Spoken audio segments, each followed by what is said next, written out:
Bonjour à tous et bienvenue dans votre journal des produits de bourse de l'Obsa du mercredi 4 janvier.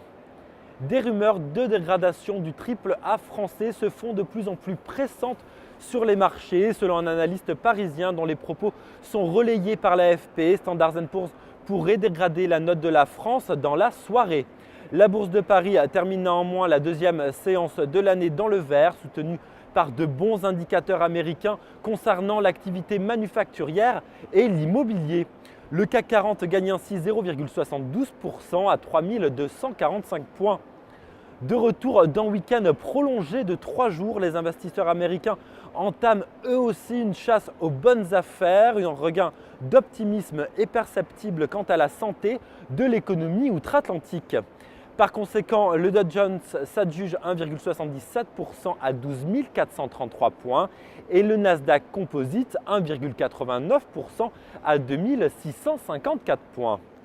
Sur le marché des changes, l'euro progresse à 1,3058 $ et du côté des matières premières, le baril de brut se négocie à 103,06 $ sur le NYMEX.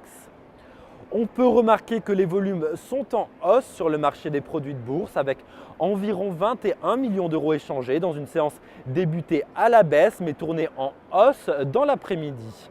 Le ratio call-put global reste encore dans l'incertitude avec 51% call contre 49% put, signe que les investisseurs n'ont pas une vision précise du marché et de la tendance.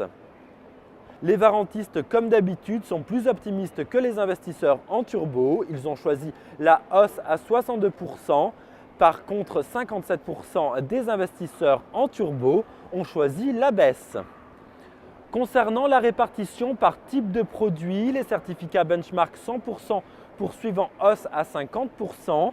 Les turbos sont eux aussi en hausse à 27% et les varants à 20%. Du côté de la répartition par sous-jacent, les indices baissent à 57%. Par contre, les matières premières montent à 31% et les actions baissent à 10,2%. Les devises, surtout avec le taux de change euro-dollar, représentent 1,1% du marché. Dans la top 10, on retrouve le CAC 40 à 30,5%, l'or à 24,2% et le pétrole à 4,2%. L'argent et le DAX sont également présents dans la top 10. Côté action à suivre, seulement un sous-jacent financier avec BNP, les énergétiques avec Air Liquide, les télécoms avec Alcatel-Lucent et les cosmétiques avec L'Oréal. La valeur du jour, c'est aujourd'hui Vivendi. Graphiquement, le titre développe une psychologie baissière visible, notamment grâce à la formation d'un biseau d'essoufflement.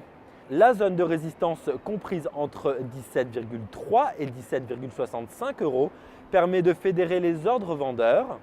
L'indicateur RSI est quant à lui capé par une résistance située autour des 62, visée 15,9 et 15,15 €.